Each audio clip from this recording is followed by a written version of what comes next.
ओम श्री गणेशाय नमः। नारायणं नमस्कृत्य नरं चैव नरोत्तमं देवीं सरस्वतीं व्यासं ततो जयमुदीरयेत्। संक्षिप्त महाभारत विराट पर्व अध्याय 213 से 222। अध्याय 213 कौरव सभा में पांडवों की खोज के विषय में बातचीत तथा विराट नगर पर चढ़ाई करने का निश्चय। वैशंपायन जी कहते हैं, राजन, भाइयों के सहित कीचक को अकस्मात मारा गया देखकर सभी लोगों को बड़ा आश्चर्य हुआ तथा उस नगर और राष्ट्र में जहाँ तहाँ वे आपस में मिलकर ऐसी चर्चा करने लगे।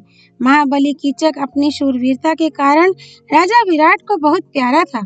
उसने अनेकों सेनाओं का संहार किया था, किंतु साथ ही वह दुष्ट पर स्त्रीगामी था। इसी से उस पापी को गंधर्वों ने मार डाला।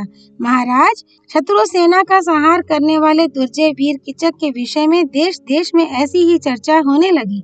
इस समय अज्ञातवास की अवस्था में पांडवों का पता लगाने के लिए दुर्योधन ने जो गुप्तचर भेजे थे, वे अनेकों ग्राम, राष्ट्र और नगरों में उन्हें ढूंढकर हस्तिनापुर में लौट आए।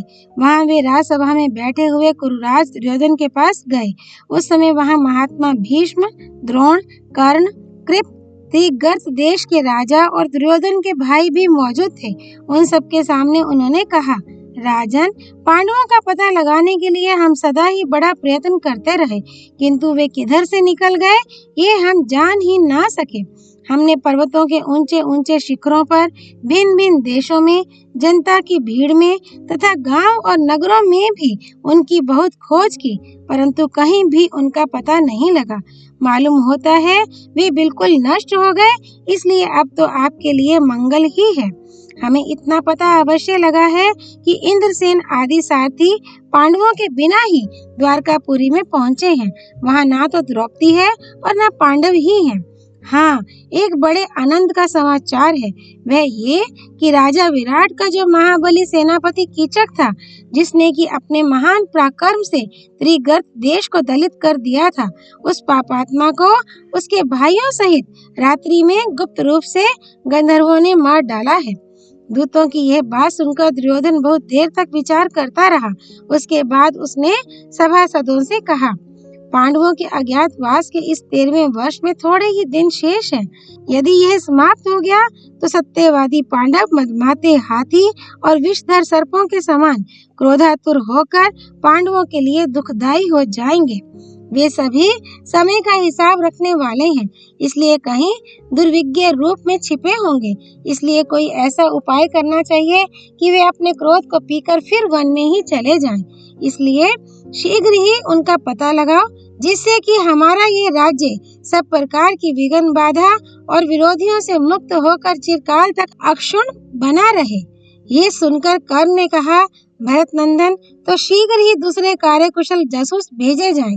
वे गुप्त रूप से धन धान्य पूर्ण और जनाकीर्ण देशों में जाएं तथा सुरम्य सभाओं में, सिद्ध महात्माओं के आश्रमों में, राजनगरों में, तीर्थों में और गुफाओं में वहां के निवासियों से बड़े विनीत शब्दों में युक्ति पूर्वक पूछकर उनका पता लगावें। दुशासन ने कहा, राजन, जिन दूतों पर आपको विशेष भरोसा हो, वे मार्ग वे लेकर फिर पांडवों की खोज करने के लिए जाएं।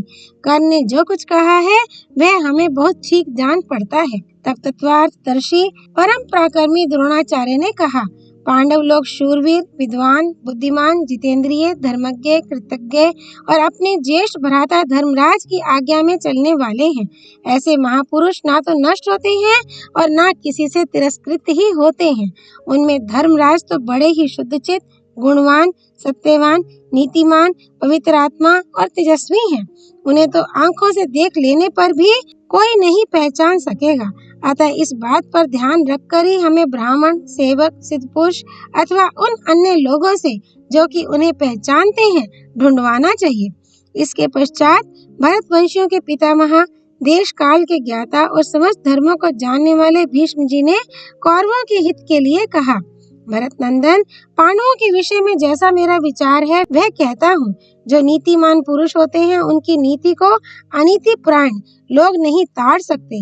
उन पांडवों के विषय में विचार करके हम इस संबंध में जो कुछ कर सकते हैं वही मैं अपनी बुद्धि के अनुसार कहता हूँ। द्वेषवश कोई बात नहीं कहता। युधिष्ठिर की जो नीति है उसके मेरे जैसे पुरुष को कभी निंदा नहीं करनी चाहिए। उसे अच्छी नीति ही कहना चाहिए। अनीति कहना किसी प्रकार ठीक नहीं है। राजा युधिष्ठिर जिस नगर या राष्ट्र में होंगे वहाँ की जनता भी दानशील, प्रियवादिनी, जितेंद्रिय और लज्जाशील होगी।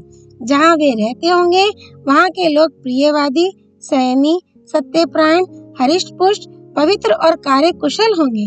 जहाँ उनकी स्थिति होगी वहाँ के मनुष्य स्वयं ही धर्म में तत्पर होंगे तथा वे गुणों में दोष का आरोप करने वाले, ईर्ष्यालु, अभिमानी और मत्सरी नहीं होंगे। वहाँ हर समय वेद ध्वनि होती होगी, यज्ञों में पूर्णाहुतियाँ दी जाती होंगी तथा बड़ी बड़ी दक्षिणाओं वाले बहुत से यज्ञ होते होंगे। वहाँ मेघ निश्चय ही ठीक ठीक वर्षा करता होगा तथा वहाँ की भूमि धन धान्य पूर्ण और सब प्रकार के आतंकों से शून्य होगी। वहाँ आनंददायी पवन चलता होगा, धर्म का स्वरूप पाखंड शून्य होगा और किसी प्रकार का भय नहीं होगा। उस स्थान पर गौओं की अधिकता होगी और वे कृश या दुर्बल न होकर खूब हरिष्ट पुष्ट होंगी। उनके दूध, दही और घी भी बड़े सरस और गुणकारक होंगे। राजा युधिष्ठिर अत्यंत धर्मनिष्ठ हैं। उनमें सत्य, धैर्य, दान, शांति, क्षमा, लज्जा, श्री, कीर्ति, तेज, दयालुता और सरलता निरंतर निवास करते हैं। अतः अन्य साधारण पुरुष तो क्या, ब्राह्मण लोग भी उन्हें नहीं पहचान सकते। अतः जहाँ ऐसे लक्षण पाए जाएं, वहीं मत्तीमान पांडव लोग गुप्त रीति से रहते होंगे। तुम वहीं जाकर उन्हें ढूंढो। इसके सिवा उनके विषय में मैं दूसरी बात नहीं कह सकता। यदि तुम्हें मेरे कथन में विश्वास है तो इस पर विचार करके जो उचित समझो वह शीघ्र ही करो। इसके पश्चात महर्षि शरद्वान के पुत्र कृप ने कहा, वयोवृद्ध भीष्म जी का पांडवों के विषय में जो कथन है वह युक्ति युक्त और समयानुसार है। उसमें धर्म और अर्थ दोनों ही निहित है। साथ ही वह बड़ा मधुर और हेतु गर्भित भी है। उन्हीं के अनुरूप इस विषय में मेरा भी जो कथन है वह सुनो। तुम लोग गुप्तचरों से पांडवों की गति और स्थिति का पता लगवाओ और उसी नीति का आश्रय लो जो इस समय हितकारिणी हो। ये याद रखो कि अज्ञातवास की अवधि समाप्त होते ही महाबली पांडवों का उत्साह बढ़ जाएगा। उनका तेज तो अतुलित है ही। अतः इस समय तुम्हें अपनी सेना, कोष और नीति की संभाल रखनी चाहिए, जिससे कि समय आने पर हम उनके साथ यथावत संधि कर सकें। बुद्धि से भी तुम्हें अपनी शक्ति की जांच रहनी चाहिए और इस बात का भी पता रहना चाहिए कि तुम्हारे बलवान और निर्बल मित्रों में निश्चित शक्ति कितनी है। तुम्हें अपनी श्रेष्ठ, निकृष्ट और मध्यम कोटि की सेना का रुख देखकर ये निश्चय करना चाहिए कि वह तुमसे संतुष्ट है या नहीं। उसके अनुसार ही हमें शत्रुओं से संधि या विग्रह करने होंगे। यदि सेना संतुष्ट होगी तो हम शत्रुओं के प्रति अपने धनुष संभालेंगे और यदि वह असंतुष्ट होगी तो उनसे संधि कर लेंगे। साम समझाना, दान धन आदि देना, भेद फोड़ लेना, दंड और कर लेना, ये नीति है। इससे शत्रु को आक्रमण द्वारा, दुर्बलों को बल से दबाकर, मित्रों को हेलमेल करके और सेना को मिष्ट भाषण और वेतन आदि देकर अपने काबू में कर लेना चाहिए। इस प्रकार यदि तुम अपने कोष और सेना को बढ़ा लोगे तो ठीक ठीक सफलता प्राप्त कर सकोगे। इसके पश्चात त्रिगर्त देश के राजा महाबली सुशर्मा ने कर्ण की ओर देखते हुए दुर्योधन से कहा, राजन, मत्स्य देश के शाल वंशीय राजा बार बार हमारे ऊपर आक्रमण करते रहे हैं। मत्स्य राज के सेनापति महाबली सूत पुत्र कीचक ने ही मुझे और मेरे बंधु बांधवों को बहुत तंग किया था। कीचक बड़ा ही बलवान, क्रूर, असहनशील और दुष्ट प्रकृति का पुरुष था। उसका पराक्रम जगत विख्यात था, इसलिए उस समय हमारी दाल नहीं गली। अब उस पाप कर्मा और निरीशंस सूत पुत्र को गंधर्वों ने मार डाला है। उसके मारे जाने से राजा विराट आश्रयहीन और निरुत्साह हो गया होगा। इसलिए यदि आपको समस्त कौरवों को और महामना कर्ण को ठीक जान पड़े तो मेरा तो उस देश पर चढ़ाई करने का मन होता है। उस देश को जीतकर जो विविध प्रकार के रत्न, धन, ग्राम और राष्ट्र हाथ लगेंगे उन्हें हम आपस में बांट लेंगे। त्रिगर्त राज की बात सुनकर कर्ण ने राजा दुर्योधन से कहा, राजा सुशर्मा ने बड़ी अच्छी बात कही है। ये समय के अनुसार और हमारे बड़े काम की है।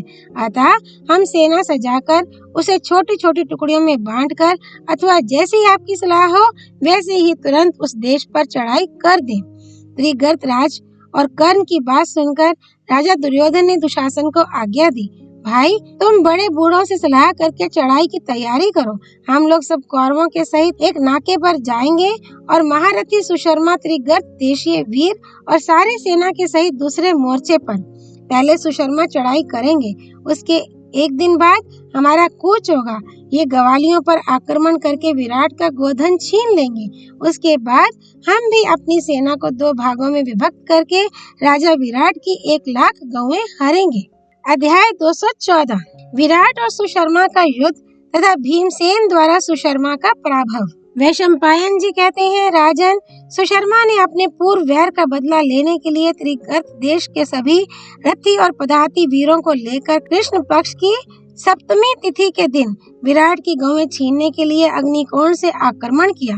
उसके दूसरे दिन समस्त कौरवों ने मिलकर दूसरी ओर से जाकर विराट की हजारों गौएं पकड़ ली।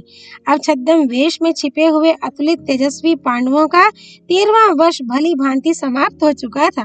इसी समय सुशर्मा ने चढ़ाई करके विराट की बहुत सी गौएं कैद कर ली। ये देखकर राजा का प्रधान गोप बड़ी तेजी से नगर में आया और फिर रथ से कूदकर राजसभा में पहुंचकर राजा को प्रणाम करके कहने लगा, महाराज, त्रिगर्त देश के योद्धा हमें युद्ध में परास्त करके आपकी 1 लाख गौएं लिए जा रहे हैं। आप उन्हें छुड़ाने का प्रबंध कीजिए। ऐसा न हो आपका गोधन बहुत दूर निकल जाए। ये सुनते ही राजा ने मत्स्य देश के वीरों की सेना एकत्रित की। उसमें रथ, हाथी, घोड़े और पदाती सभी प्रकार के योद्धा थे। अनेकों ध्वजा पताकाएं फहरा रही थीं तथा अनेकों राजा और राजपुत्र कवच पहनकर युद्ध के लिए तैयार हो गए थे। इस प्रकार सैकड़ों देवतुल्य महारथियों ने स्वेच्छा से कवच धारण कर लिए और युद्ध सामग्री से संपन्न सफेद रथों में सोने के साथ सजे हुए घोड़े जुतवाकर उन पर बैठ बैठकर नगर से बाहर निकले। इस प्रकार जब सारी सेना तैयार हो गई तो राजा विराट ने अपने छोटे भाई शतानीक से कहा, मेरा ऐसा विचार है कि कांक, बल्लभ, तंतिपाल और ग्रंथिक भी बड़े वीर हैं और निस्संदेह युद्ध कर सकते हैं। इन्हें भी ध्वजा पताका से सुशोभित रथ और जो ऊपर से दृढ़ किंतु भीतर से कोमल हो ऐसे कवच दो। राजा विराट की यह बात सुनकर शतानीक ने पांडवों के लिए भी रथ तैयार करने की आज्ञा दी और महारथी पांडवगण सुवर्ण जटित रथों पर चढ़कर एक साथ ही राजा विराट के पीछे चले। वे चारों ही भाई बड़े शूरवीर और सच्चे पराक्रमी थे। उनके सिवा 8000 रथी, 1000 गजारोही और 60,000 घुड़सवार भी राजा विराट के साथ चले। भरत श्रेष्ठ, विराट की वह सेना बड़ी ही भली जान पड़ती थी। वह गौओं के खुरों के चिन्ह देखती आगे बढ़ने लगी। मत्स्य देशीय वीर नगर से निकलकर व्यूह रचना की विधि से चले और उन्होंने सूर्य ढलते ढलते त्रिगर्तों को पकड़ लिया।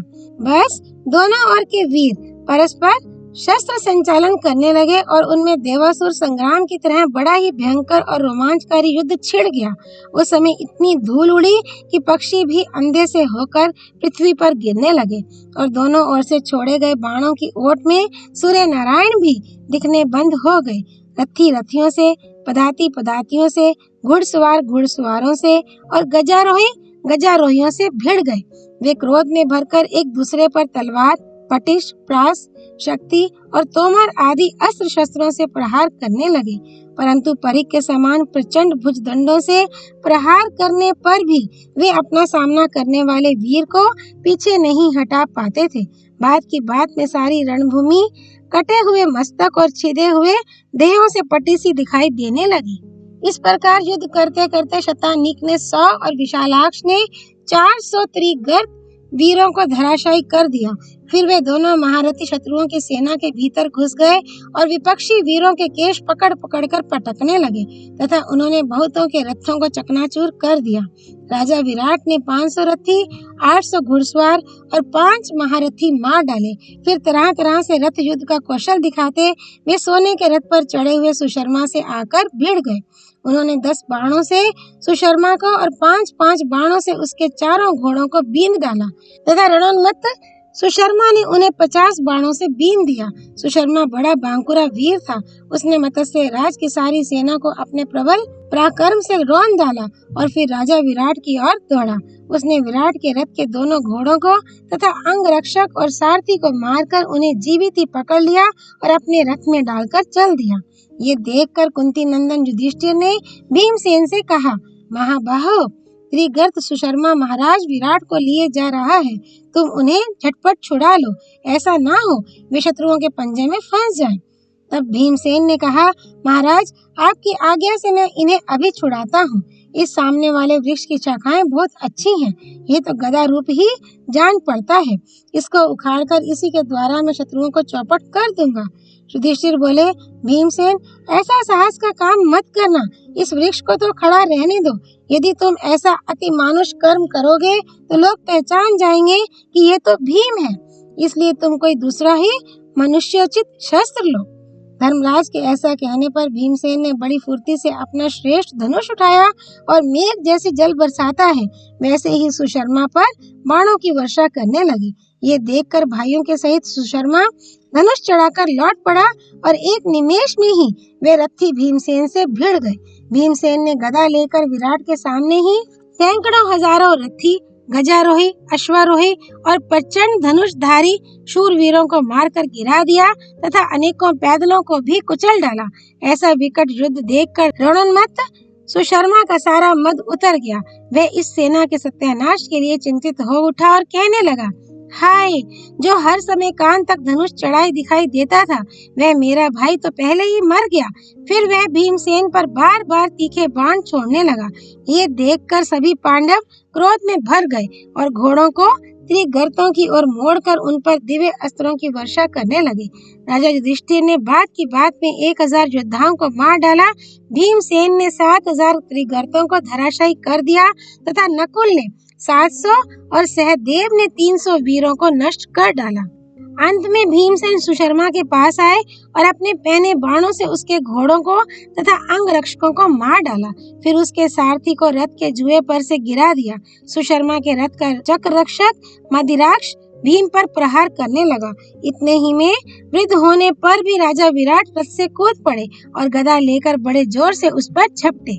रथहीन हो जाने से सुशर्मा प्राण लेकर भागने लगा। तब भीमसेन ने कहा, राजकुमार लौटो, तुम्हें युद्ध से पीठ दिखाना उचित नहीं है। क्या इसी पराक्रम से तुम जबरदस्ती गौओं को ले जाना चाहते थे? ऐसा कहकर वे झट अपने रथ से कूद पड़े और सुशर्मा के प्राणों के ग्राहक होकर उसके पीछे दौड़े। उन्होंने लपक कर सुशर्मा के बाल पकड़ लिए और उसे उठाकर पृथ्वी पर पटक कर रगड़ने लगे। सुशर्मा रोने चिल्लाने लगा। तब भीमसेन ने उसके सिर पर लात मारी और उसकी छाती पर घुटने टेककर उसके ऐसा घूंसा मारा कि वह अचेत हो गया। महारथी सुशर्मा के पकड़ लिए जाने पर त्रिगर्तों की सारी सेना भयभीत होकर भागने लगी। तब महारथी पांडवों ने समस्त गौओं को फेर लिया तथा सुशर्मा को परास्त करके उसका सारा धन छीन लिया। भीमसेन के नीचे पड़ा हुआ सुशर्मा अपने प्राण बचाने के लिए छटपटा रहा था। उसका सारा अंग धूल से भर गया था और चेतना लुप्त सी हो गई थी। भीमसेन ने उसे बांधकर अपने रथ पर रख लिया और महाराज युधिष्ठिर के पास ले जाकर उन्हें दिखाया। युधिष्ठिर उसे देखकर हंसे और भीमसेन से बोले, भैया, इस नराधम को छोड़ दो। भीमसेन ने सुशर्मा से कहा, रे मूढ़, यदि तू जीवित रहना चाहता है तो तुझे विद्वानों और राजाओं की सभा में ये कहना पड़ेगा कि मैं दास हूँ, तभी तुझे जीवन दान कर सकता हूँ। इस पर धर्मराज ने प्रेम पूर्वक कहा, भैया, यदि तुम मेरी बात मानते हो तो इस पाप कर्मा सुशर्मा को छोड़ दो। ये महाराज विराट का दास तो हो ही चुका है। फिर त्रिगर्त राज से कहा, जाओ, अब तुम दास नहीं हो, फिर कभी ऐसा साहस मत करना। युधिष्ठिर की बात सुनकर सुशर्मा ने लज्जा से मुख नीचा कर लिया और जब भीमसेन ने उसे छोड़ दिया तो उसने राजा विराट के पास जाकर उन्हें प्रणाम किया। इसके पश्चात वह अपने देश को चला गया। फिर मत्स्य राज विराट ने प्रसन्न होकर युधिष्ठिर से कहा, आइए, इस सिंहासन पर मैं आपका अभिषेक कर दूं। अब आप ही हमारे मत्स्य देश के स्वामी हो। इसके सिवा आपके मन में यदि कोई ऐसी चीज पाने की इच्छा हो जो संसार में अत्यंत दुर्लभ हो तो वह भी मैं देने को तैयार हूँ, क्योंकि आप तो सभी पदार्थ पाने योग्य हैं। तब युधिष्ठिर ने मत्स्य राज से कहा, महाराज, आपका कथन बड़ा ही मनोहर है। मैं उसकी हृदय से सराहना करता हूँ। आप बड़े दयालु हैं। भगवान आपको सर्वदा सब प्रकार आनंद में रखें। राजन, अब शीघ्र ही दूतों को नगर में भिजवाइए। वे आपके संबंधियों को इस शुभ समाचार की सूचना दें और नगर में आपकी विजय की घोषणा करा दें। तब राजा ने दूतों को आज्ञा दी कि तुम नगर में जाकर मेरी विजय की सूचना दो।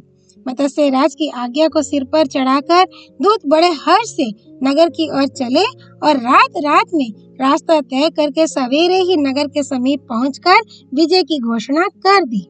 अध्याय 215। कौरवों की चढ़ाई।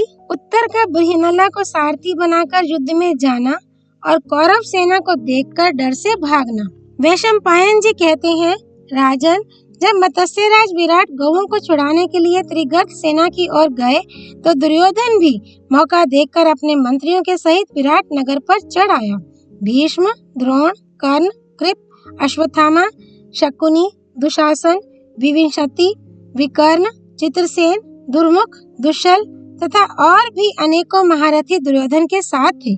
ये सब कौरव वीर विराट की 60,000 गौओं को सब ओर से रथों की पंक्ति से रोककर ले चले। उन्हें रोकने पर जब मारपीट होने लगी तो ग्वालियर उन महारथियों के सामने न ठहर सके और उनकी मार खाकर जोर जोर से चिल्लाने लगे। तब ग्वालियों का सरदार रथ पर चढ़कर अत्यंत दीन की तरह रोता बिलखता नगर में आया। वह सीधा राजमहल के दरवाजे पर पहुंचा और रथ से उतरकर भीतर चला गया। वहां उसे विराट का पुत्र भूमिजय उत्तर मिला। गोपराज ने उसी को सारा समाचार सुना दिया और कहा, राजकुमार, आपकी 60,000 गौओं को कौरव लिए जा रहे हैं। आप राजे के बड़े हित चिंतक हैं। इस समय अपनी अनुपस्थिति में महाराज आपको ही यहाँ का प्रबंध सौंप गए हैं और सभा में वे आपकी प्रशंसा करते हुए यह कहा भी करते हैं कि मेरा यह कुलदीपक पुत्र ही मेरे अनुरूप और बड़ा शूरवीर है।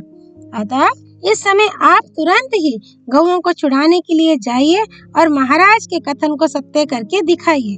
राजकुमार अंतःपुर में स्त्रियों के बीच में बैठा था। जब उससे ग्वालियर ने ये बातें कही तो वह अपनी बड़ाई करता हुआ कहने लगा, भाई, आज मैं जिस और गौएं गई हैं उधर अवश्य जाऊंगा। मेरा धनुष तो काफी मजबूत है, किंतु किसी ऐसे सारथी की आवश्यकता है जो घोड़े चलाने में बहुत निपुण हो। इस समय मेरी निगाह में कोई ऐसा आदमी नहीं है जो मेरा सारथी बन सके। अतः तुम शीघ्र ही मेरे लिए कोई कुशल सारथी तलाश करो। फिर तो इंद्र जैसे दानवों को भयभीत कर देते हैं, उसी प्रकार मैं दुर्योधन, भीष्म, कर्ण, कृपाचार्य, द्रोण और अश्वत्थामा, इन सभी महान धनुधरों के छक्के छुड़ाकर एक क्षण में ही अपनी गौओं को लौटा लाऊंगा। जिस समय वे युद्ध में मेरा पराक्रम देखेंगे उस समय उन्हें यही कहना पड़ेगा कि ये साक्षात पितापुत्र अर्जुन ही तो हमें तंग नहीं कर रहा है। जब राजपुत्र ने स्त्रियों के बीच में बार बार अर्जुन का नाम लिया तो द्रौपदी से ना रहा गया। वे स्त्रियों में से उठकर उत्तर के पास आई और उससे कहने लगी, ये जो हाथी के समान विशालकाय और दर्शनीय युवक बृहन्नला नाम से विख्यात है, पहले अर्जुन का सारथी ही था। यदि यह आपका सारथी हो जाए तो आप निश्चय ही सब कौरवों को जीतकर अपनी गौएं लौटा लाएंगे। सरंध्री के ऐसा कहने पर उसने अपनी बहन उत्तरा से कहा, बहन, तू शीघ्र ही जाकर बृहन्नला को लिवा ला। भाई के कहने से उत्तरा तुरंत ही नृत्यशाला में पहुंची। बृहन्नला ने अपनी सखी राजकुमारी उत्तरा को देखकर पूछा, कहो राजकन्या, कैसे आना हुआ? तब राजकन्या ने बड़ी विनय दिखाते हुए कहा, बृहन्नले, कौरव लोग हमारे राष्ट्र की गौओं को लिए जा रहे हैं। उन्हें जीतने के लिए मेरा भाई धनुष धारण करके जा रहा है। तुम मेरे भाई के सारथी बन जाओ और कौरव लोग गौओं को दूर लेकर जाएं, उससे पहले ही रथ उनके पास पहुंचा दो। कुमारी उत्तरा के इस प्रकार कहने पर अर्जुन उठे और राजकुमार उत्तर के पास आए। बृहन्नला को दूर से ही आते देखकर राजकुमार ने कहा, बृहन्नले, जिस समय मैं गौओं को बचाने के लिए कौरवों के साथ युद्ध करूं, उस समय तुम मेरे घोड़ों को उसी प्रकार अपने काबू में रखना जिस प्रकार पहले से रखते आए हो। मैंने सुना है पहले तुम अर्जुन के प्रिय सारथी थे और तुम्हारी सहायता से ही पांडव परवर अर्जुन ने सारी पृथ्वी को जीता था। इसके पश्चात उत्तर ने सूर्य के समान चमचमाता हुआ बढ़िया कवच धारण किया और अपने रथ पर सिंह की ध्वजा लगाकर बृहन्नला को सारथी बनाया। फिर बहुमूल्य धनुष और बहुत से उत्तम उत्तम बाण लेकर उसने युद्ध के लिए कूच किया। इस समय बृहन्नला की सखी उत्तरा और दूसरी कन्याओं ने कहा, बृहन्नले, तुम संग्राम भूमि में आए हुए भीष्म, द्रोण आदि कौरवों को जीतकर हमारी गुड़िया के लिए रंग बिरंगे महीन और कोमल वस्त्र लाना। इस पर अर्जुन ने हंसकर कहा, यदि ये राजकुमार उत्तर रणभूमि में उन महारथियों को परास्त कर देंगे तो मैं अवश्य उनके देवे और सुंदर वस्त्र लाऊंगी। अब राजकुमार उत्तर राजधानी से निकलकर बाहर आया और अपने सारथी से बोला, तुम जिधर कौरव लोग गए हैं उधर ही रथ ले चलो। यहाँ जो कौरव लोग विजय की आशा से आकर इकट्ठे हुए हैं, उन सबको जीतकर और उनसे गौएं लेकर मैं बहुत जल्द लौट आऊंगा। तब पांडुनंदन अर्जुन ने उत्तर के उत्तम जाति के घोड़ों की लगाम ढीली कर दी। अर्जुन के हाँकने से वे हवा से बात करने लगे और ऐसे दिखाई देने लगे मानो आकाश में उड़ रहे हों। थोड़ी ही दूर जाने पर उत्तर और अर्जुन को महाबली कौरवों की सेना दिखाई दी। वह विशाल वाहिनी हाथी, घोड़े और रथों से भरी हुई थी। कर्ण, दुर्योधन, कृपाचार्य, भीष्म और अश्वत्थामा के सहित महान धनुर्धर द्रोण उसकी रक्षा कर रहे थे। उसे देखकर उत्तर के रोंगटे खड़े हो गए और उसने भय से व्याकुल होकर अर्जुन से कहा, मेरी ताब नहीं है कि मैं कौरवों के साथ लोहा ले सकूं। देखते नहीं हो मेरे सारे रोंगटे खड़े हो गए हैं। इस सेना में तो अगणित वीर दिखाई दे रहे हैं। ये तो बड़ी ही विकट है। देवता लोग भी इसका सामना नहीं कर सकते। मैं तो अभी बालक ही हूँ, शस्त्र अस्त्र का भी विशेष अभ्यास नहीं किया है। फिर मैं अकेला ही इन शस्त्र विद्या के पारगामी महावीरों से कैसे लड़ूंगा। इसलिए बृहनले, तुम लौट चलो। बृहनला ने कहा, राजकुमार, तुमने स्त्री पुरुषों के सामने अपने पुरुषार्थ की बड़ी प्रशंसा की थी और तुम शत्रु से लड़ने के लिए ही घर से निकले हो। फिर अब युद्ध क्यों नहीं करते?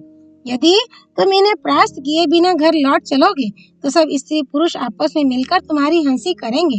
मुझसे भी सरंद्री ने तुम्हारा सारथ्य करने को कहा था, इसलिए अब बिना गौएं लिए नगर की ओर जाना मेरा काम नहीं है। उत्तर बोला, बृहनले, कौरव लोग मत्स्य राज की बहुत सी गौएं लिए जाते हैं तो ले जाएं, और स्त्री पुरुष मेरी हंसी करें तो करते रहें। फिर अब युद्ध करना मेरे वश की बात नहीं है। ऐसा कहकर राजकुमार उत्तर रथ से कूद पड़ा और सारी मान मर्यादा को तिलांजलि देकर धनुष बाण फेंककर भागा। ये देखकर बृहनला ने कहा, शूर वीरों की दृष्टि में युद्ध स्थल से भागना क्षत्रियों का धर्म नहीं है। क्षत्रिय के लिए तो युद्ध में मरना ही अच्छा है, डरकर पीठ दिखाना अच्छा नहीं है। ऐसा कहकर कुंती नंदन अर्जुन भी रथ से कूद पड़े और भागते हुए राजकुमार के पीछे दौड़े और बड़ी तेजी से 100 ही कदम पर उसके बाल पकड़ लिए। अर्जुन द्वारा पकड़ लिए जाने पर उत्तर कायरों की तरह दीन होकर रोने लगा और बोला, कल्याणी बृहनले, सुनो, तुम जल्दी ही रथ लौटा ले चलो। देखो, जिंदगी रहेगी तो अच्छे दिन भी देखने को मिल ही जाएंगे। उत्तर इसी प्रकार घबराकर बहुत अनुनय विनय करता रहा, किंतु अर्जुन हंसते हंसते उसे रथ के पास ले आए और कहने लगे, राजकुमार, यदि शत्रुओं से युद्ध करने की तुम्हारी हिम्मत नहीं है तो लो, तुम घोड़ों की राह संभालो, मैं युद्ध करता हूँ। तुम इस रथियों की सेना में चले चलो, डरना मत, मैं अपने बाहुबल से तुम्हारी रक्षा करूंगा। और तुम डरते क्यों हो? आखिर हो तो क्षत्रिय के ही बालक, फिर शत्रुओं के सामने आकर घबराना कैसा?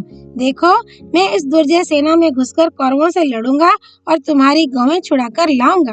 तुम जरा मेरे सारथी का काम कर दो। इस प्रकार महावीर अर्जुन ने युद्ध से डरकर भागते हुए उत्तर को समझाया और उसे फिर रथ पर चढ़ा लिया। अर्जुन का शमी वृक्ष के पास जाकर अपने शस्त्र अस्त्र से सुसज्जित होना और उत्तर को अपना परिचय देकर कौरव सेना की ओर जाना।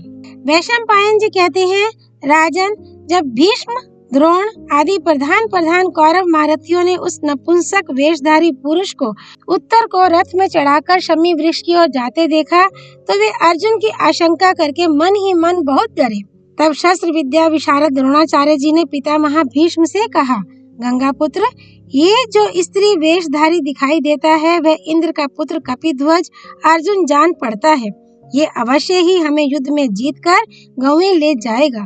इस सेना में मुझे तो इसका सामना करने वाला कोई भी योद्धा दिखाई नहीं देता।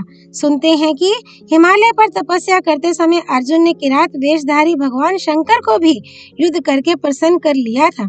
इस पर कर्ण बोला, आचार्य, आप सदा ही अर्जुन के गुण गाकर हमारी निंदा किया करते हैं, किंतु वह मेरे और दुर्योधन के तो 16वें अंश के बराबर भी नहीं है। दुर्योधन ने कहा, और कर्ण, यदि ये अर्जुन है तब तो मेरा काम ही बन गया, क्योंकि पहचान लिए जाने के कारण अब पांडवों को फिर 12 वर्ष तक वन में विचरना पड़ेगा। और यदि कोई दूसरा पुरुष नपुंसक के रूप में आया है तो मैं इसे अपने पहने बाणों से धराशायी कर ही दूंगा। राजन, इधर अर्जुन रथ को शमी वृक्ष के पास ले गए और उत्तर से बोले, राजकुमार, मेरी आज्ञा मानकर तुम शीघ्र ही इस वृक्ष पर से धनुष उतारो। ये तुम्हारे धनुष मेरे बाहुबल को सहन नहीं कर सकेंगे। इस वृक्ष पर पांडवों के शस्त्र रखे हुए हैं। ये सुनकर राजकुमार उत्तर रथ से उतर पड़ा और उसे विवश होकर उस वृक्ष पर चढ़ना पड़ा। अर्जुन ने रथ पर बैठे बैठे ही फिर आज्ञा दी, इन्हें झटपट उतार लाओ, देरी मत करो और जल्दी ही इनके ऊपर जो वस्त्र आदि लिपटे हुए हैं उन्हें खोल दो। उत्तर पांडवों के उन अत्युत्तम धनुषों को लेकर नीचे उतरा और उन पर लिपटे हुए पत्तों को हटाकर उन्हें अर्जुन के आगे रखा। उत्तर को गांडीव के सिवा वहाँ 4 धनुष और दिखाई दिए। उन सूर्य के समान तेजस्वी धनुषों को खोलते ही सब और उनकी दिव्य कांति फैल गई। तब उत्तर ने उन प्रभावपूर्ण और विशाल धनुषों को हाथ से छूकर पूछा कि ये किसके हैं? अर्जुन ने कहा, राजकुमार, इनमें यह तो अर्जुन का सुप्रसिद्ध गांडीव धनुष है। ये संग्राम भूमि से शत्रुओं की सेना को क्षण भर में नष्ट भ्रष्ट कर डालता है। तीनों लोकों में इसकी सुप्रसिद्धि है और ये सभी शस्त्रों से बड़ा चढ़ा है। ये अकेला ही 1 लाख शस्त्रों की बराबरी करने वाला है। अर्जुन ने इसी के द्वारा संग्राम में देवता और मनुष्यों को परास्त किया था। देखो, ये चित्र विचित्र रंगों से सुशोभित, लचकीला और गांठ आदि से रहित है। आरंभ में 1000 वर्ष तक तो इसे ब्रह्मा जी ने धारण किया था। फिर 503 वर्ष तक ये प्रजापति के पास रहा। उसके बाद 85 वर्ष इसे इंद्र ने धारण किया और 500 वर्ष तक चंद्रमा ने तथा 100 वर्ष तक वरुण ने अपने पास रखा। अब 65 वर्ष काल अर्थात 32.5 साल से ये परम दिव्य धनुष अर्जुन के पास है। उसे ये वरुण से ही प्राप्त हुआ है। दूसरा जो सोने से मंडा हुआ देवता और मनुष्यों से पूजित सुंदर पीठ वाला धनुष है, वह भीमसेन का है। शत्रुदमन भीम ने इसी से सारी पूर्व दिशा जीती थी। तीसरा ये इंद्र गोप के चिन्हों वाला मनोहर धनुष महाराज युधिष्ठिर का है। चौथा धनुष जिसमें सोने के बने हुए सूर्य चमचमा रहे हैं, नकुल का है तथा जिसमें सुवर्ण के फतिंगे चित्रित हैं, वह 5वां धनुष माद्री नंदन सहदेव का है।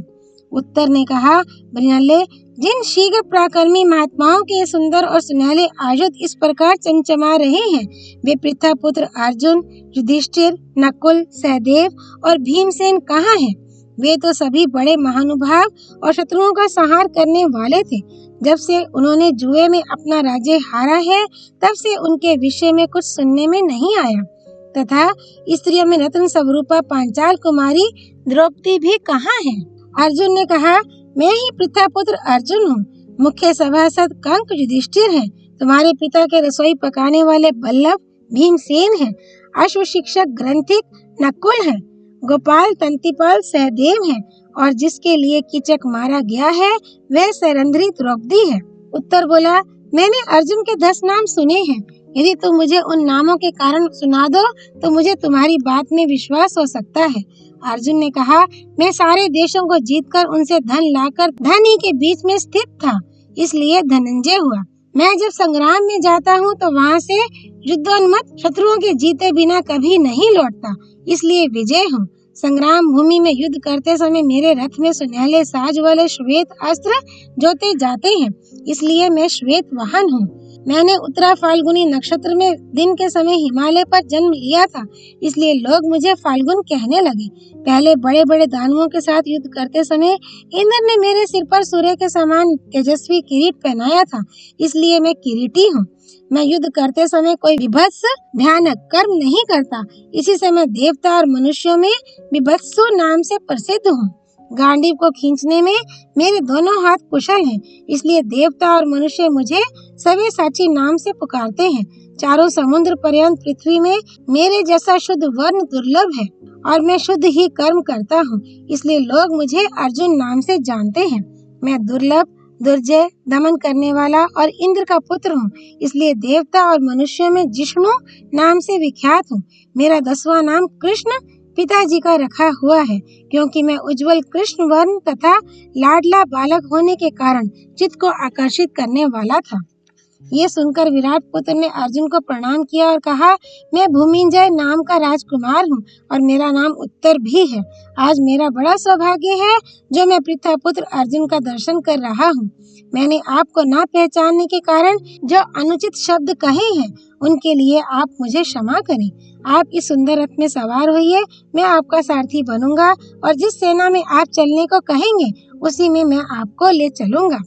अर्जुन ने कहा, पुरुष श्रेष्ठ, मैं तुम पर प्रसन्न हूँ। तुम्हारे लिए कोई खटके की बात नहीं है। मैं संग्राम में तुम्हारे सब शत्रुओं के पैर उखाड़ दूंगा। तुम शांत रहो और इस संग्राम में शत्रुओं के साथ लड़ते हुए मैं जो भीषण कर्म करूं वह देखते रहो। जिस समय मैं गांडीव धनुष लेकर रणभूमि में रथ पर सवार होऊंगा उस समय शत्रुओं की सेना मुझे जीत नहीं सकेगी। तब तुम्हारा भय दूर हो जाना चाहिए। उत्तर ने कहा, अब मैं इनसे नहीं डरता क्योंकि मैं अच्छी तरह जानता हूँ कि आप संग्राम भूमि में भगवान श्री कृष्ण और साक्षात इंद्र के सामने भी डट सकते हैं। अब तो मुझे आपकी सहायता मिल गई है, इसलिए मैं युद्ध क्षेत्र में देवताओं से भी मुकाबला कर सकता हूँ। मेरा सारा भय भाग चुका है।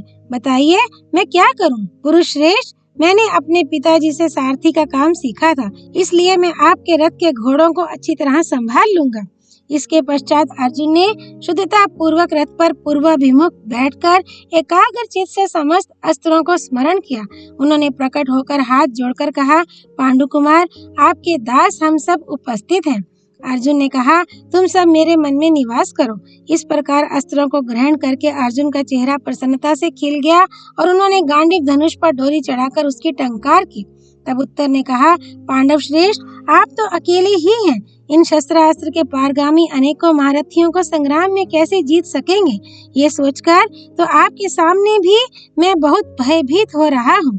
ये सुनकर अर्जुन खिलखिलाकर हंस पड़े और कहने लगे, वीर, डरो मत। बताओ, कौरवों की घोष यात्रा के समय जब मैंने महाबली गंधर्वों से युद्ध किया था उस समय मेरा सहायक कौन था? देवराज के लिए निवात कवच और पोलोम दैत्यों के साथ युद्ध करते समय मेरा कौन साथी था? द्रौपदी के स्वयंवर में जब मुझे अनेकों राजाओं का सामना करना पड़ा था उस समय किसने मेरी सहायता की थी? मैं गुरुवर द्रोणाचार्य, इंद्र, कुबेर, यमराज, वरुण, अग्निदेव, कृपाचार्य, लक्ष्मीपति श्री कृष्ण और भगवान शंकर, इन सब का आश्रय पा चुका हूँ। फिर भला इनसे युद्ध क्यों नहीं कर सकूंगा? तुम इन मानसिक भयों को छोड़कर जल्दी से रथ हाँको। इस प्रकार उत्तर को अपना सारथी बनाकर पांडव परवर अर्जुन ने शमी वृक्ष की परिक्रमा की और फिर अपने सब अस्त्र शस्त्र लेकर अग्निदेव के दिए हुए रथ का ध्यान किया। ध्यान करते ही आकाश से एक ध्वजा पताका से सुशोभित दिव्य रथ उतरा। अर्जुन ने उसकी प्रदक्षिणा की और इस वानर की ध्वजा वाले रथ में बैठकर धनुष बाण धारण किए उत्तर की ओर प्रस्थान किया। फिर उन्होंने अपना महान शंख बजाया जिसका भीषण घोष सुनकर शत्रुओं के रोंगटे खड़े हो गए। राजकुमार उत्तर को भी बड़ा भय मालूम हुआ और वह रथ के भीतरी भाग में घुसकर बैठ गया। तब अर्जुन ने रासें खींचकर घोड़ों को खड़ा किया और उत्तर को हृदय से लगाकर आश्वासन देते हुए कहा, राजपुत्र, डरो मत। आखिर तुम क्षत्रिय ही हो, फिर शत्रुओं के बीच में आकर घबराते क्यों हो? उत्तर ने कहा, मैंने शंख और भेरियों के शब्द तो बहुत सुने हैं तथा सेना की मोर्चे बंदी से खड़े हुए हाथियों की चिंगाड़ सुनने का भी मुझे कई बार अवसर मिला है, किंतु ऐसा शंख का शब्द तो मैंने पहले कभी नहीं सुना। इसी से इस शंख के शब्द, धनुष की टंकार, ध्वजा में रहने वाले अमानुषी भूतों की हुंकार और रथ की घरघराहट से मेरा मन बहुत ही घबरा रहा है। इस प्रकार बात करते करते एक मुहूर्त तक आगे चलते रहने पर अर्जुन ने उत्तर से कहा, अब तुम रथ पर अच्छी तरह से बैठकर अपनी टांगों से बैठने के स्थान को जकड़ लो तथा रासों को सावधानी से संभाल लो। मैं फिर शंख बजाता हूँ। तब अर्जुन ने ऐसे जोर से शंख ध्वनि की मानो वे पर्वत, गुफा, दिशा और चट्टानों को विदीर्ण कर देंगे। उससे भयभीत होकर उत्तर फिर रथ के भीतर घुसकर बैठ गया। उस शंख ध्वनि, गांडीव की टंकार और रथ की घरघराहट से धरती दहल उठी। अर्जुन ने उत्तर को फिर धैर्य बंधाया। अध्याय 217। अर्जुन से युद्ध करने के विषय में कौरव महारथियों में विवाद। इस भीषण शब्द को सुनकर कौरव सेना में द्रोणाचार्य ने कहा, ये मेघ गर्जन के समान जो रथ की भीषण गड़गड़ाहट सुनाई दे रही है, जिनसे पृथ्वी में भी कंप होने लगा है, इससे जान पड़ता है कि ये अर्जुन के सिवा कोई और नहीं है। देखो, हमारे शस्त्रों की कांति फीकी पड़ गई है, घोड़े भी प्रसन्न नहीं जान पड़ते और अग्निहोत्रों की अग्नियां भी प्रकाशहीन सी हो रही हैं। इससे जान पड़ता है कि कोई अच्छा परिणाम नहीं होगा। सभी योद्धाओं के मुख निस्तेज और मन उदास दिखाई देते हैं। अतः हम गौओं को हस्तिनापुर की ओर भेजकर व्यूह रचना करके खड़े हो जाएं। अब राजा दुर्योधन ने भीष्म, द्रोण और महारथी कृपाचार्य से कहा, मैंने और कर्ण ने आचार्य चरण से यह बात कई बार कही है और फिर भी कहता हूँ। पांडवों से हमारी ये बात ठहरी थी कि जुए में हारने पर उन्हें 12 वर्ष तक वन में रहना पड़ेगा तथा 1 वर्ष तक किसी नगर या वन में अज्ञातवास करना पड़ेगा। अभी इनका 13वां वर्ष पूरा नहीं हुआ है और यदि उसके पूरे होने से पहले ही अर्जुन हमारे सामने आ गया है तो पांडवों को 12 वर्ष तक फिर वन में रहना पड़ेगा। इस बात का निर्णय पितामह भीष्म कर सकते हैं। इसके सिवा एक बात यह भी है कि इस रथ में बैठकर चाहे मत्स्य राज विराट आया हो चाहे अर्जुन, हमें तो सबसे लड़ना ही है। ऐसी ही हमारी प्रतिज्ञा भी है। फिर ये भीष्म, द्रोण, कृप, विकर्ण और अश्वत्थामा आदि महारथी इस प्रकार निरुत्साह होकर क्यों बैठे हैं? इस समय सभी महारथी घबराए से दिखाई देते हैं, किंतु युद्ध के सिवा और कोई बात हमारे लिए हितकर नहीं है। इसलिए आप सब अपने मन को उत्साहित रखें। यदि देवराज इंद्र और स्वयं यमराज भी संग्राम करके हमसे गोधन छीन ले, तो ऐसा कौन है जो हस्तिनापुर लौटकर जाना चाहेगा? दुर्योधन की बात सुनकर कर्ण ने कहा, आप लोग आचार्य द्रोण को सेना के पीछे रखकर युद्ध की नीति का विधान करें। देखिए ना, अर्जुन को आते देखकर ये उसकी प्रशंसा करने लगे हैं। इससे हमारी सेना पर क्या प्रभाव पड़ेगा? इसलिए ऐसी नीति से काम लेना चाहिए जिससे हमारी सेना में फूट ना पड़े। जिस समय ये अर्जुन के घोड़ों की हिनहिनाहट सुनेंगे, उसी समय इनके घबराने से सारी सेना अव्यवस्थित हो जाएगी। इस समय हम विदेश में हैं और बड़े भारी जंगल में पड़े हुए हैं। गर्मी की ऋतु है तथा शत्रु हमारे सिर पर आ बोला है। इसलिए ऐसी नीति का आश्रय लेना चाहिए जिससे हमारी सेना घबराहट में ना पड़े। आचार्य तो दयालु, बुद्धिमान और हिंसा से विरुद्ध विचार वाले हुआ करते हैं। जब कोई बड़ा संकट आ पड़े तो इनसे किसी प्रकार की सलाह नहीं लेनी चाहिए। पंडितों की शोभा तो मनोरम महलों में, सभाओं में और बगीचों में चित्र विचित्र कथाएं सुनाने में ही है, अथवा बलि वैश्व देव आदि के द्वारा अन्न का संस्कार करने में तथा कीट आदि गिर जाने से उसके दूषित हो जाने पर भी पंडितों की सम्मति काम दे सकती है। अतः शत्रु की प्रशंसा करने वाले इन पंडित लोगों को पीछे की ओर रखकर ऐसी नीति का आश्रय लो जिससे शत्रु का नाश हो। सब गौओं को बीच में खड़ी कर लो, उनके चारों ओर व्यूह रचना कर दो तथा रक्षकों को नियुक्त करके रण क्षेत्र की संभाल रखो, जहाँ से कि हम शत्रुओं से युद्ध कर सके। मैं पहले प्रतिज्ञा कर ही चुका हूँ। उसके अनुसार आज संग्राम भूमि में अर्जुन को मारकर दुर्योधन का अक्षय ऋण चुका दूंगा। ये सुनकर कृपाचार्य ने कहा, कर्ण, युद्ध के विषय में तुम्हारी बुद्धि सदा ही बड़ी कड़ी रहती है। तुम ना तो कार्य के स्वरूप पर ध्यान देते हो और ना उसके परिणाम का विचार करते हो।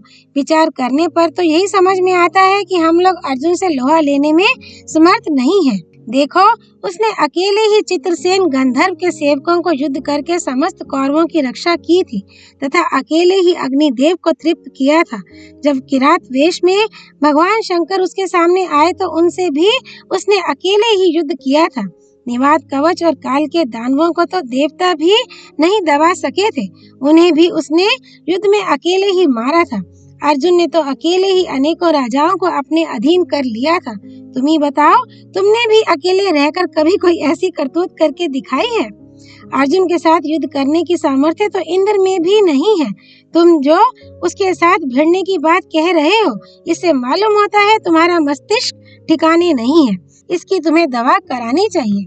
हाँ, द्रोण, दुर्योधन, भीष्म, तुम, अश्वत्थामा और हम सब मिलकर अर्जुन का सामना करेंगे।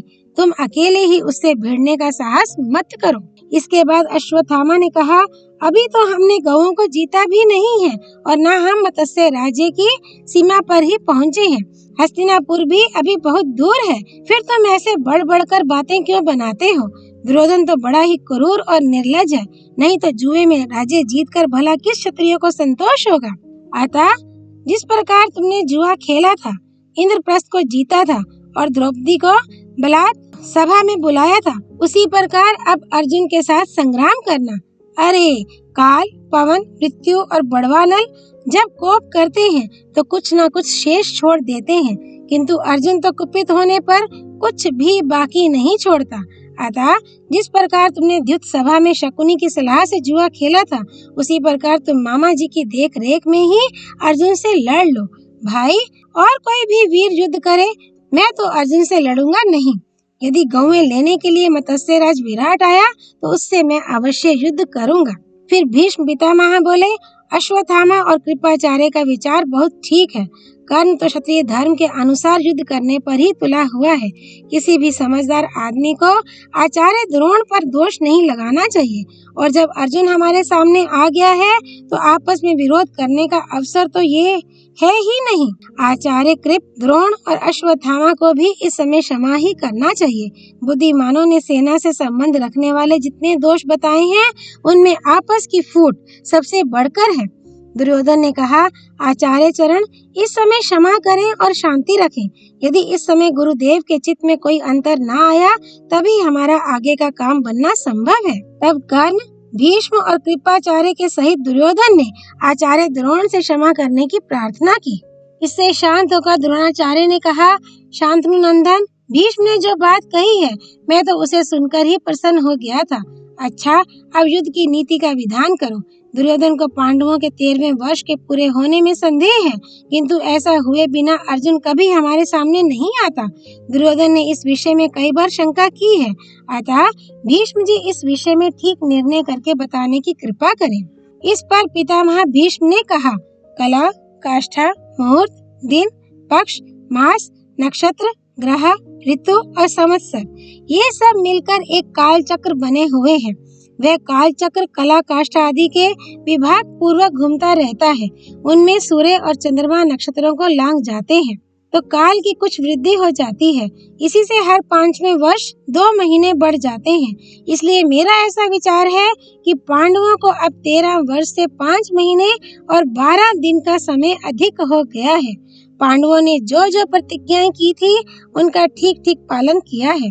इस समय इस अवधि का भी अच्छी तरह निश्चय करके ही अर्जुन हमारे सामने आया है। ये सभी बड़े महात्मा तथा धर्म और अर्थ के मर्मज्ञ हैं। भला युधिष्ठिर जिनके नेता हैं, वे धर्म के विषय में कोई चूक कैसे कर सकते हैं? पांडव लोग निर्लोभ हैं, उन्होंने बड़ा दुष्कर कर्म किया है, इसलिए वे राज्य को भी किसी नीति विरुद्ध उपाय से लेना नहीं चाहेंगे।